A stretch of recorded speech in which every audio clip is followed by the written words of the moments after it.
jobs on the side to make money. Many people ask just what is considered illegal or suspicious activity when moving cash.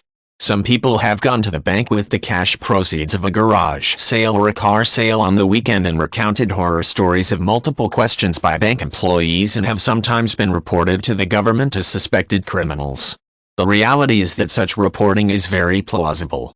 Most Western countries have enacted cash transaction legislation that mandates it.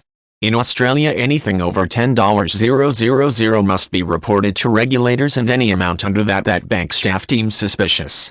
Likewise in the US, so if you're unusually scruffy looking and wander into a bank with $4,000 cash to deposit, it's very possible you will be reported by the teller.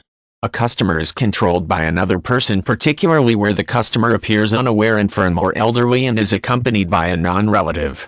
A customer repeatedly sends or receives wire transfers of any dollar amount when his/her business does not normally require or originate such wires.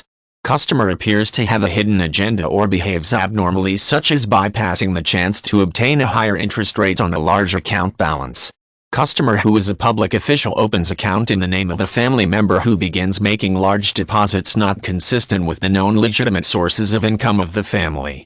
A business customer is reluctant to reveal details about the business activities or to provide financial statements or documents about the related business entity.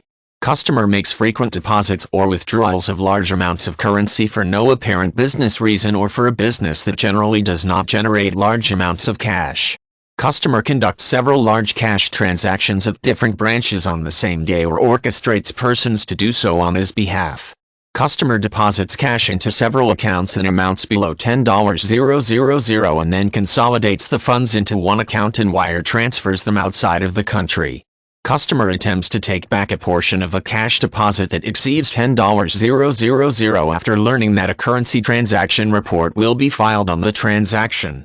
A wire transfer that moves large sums to secrecy havens such as the Cayman Islands, Hong Kong, Luxembourg, Panama, or Switzerland.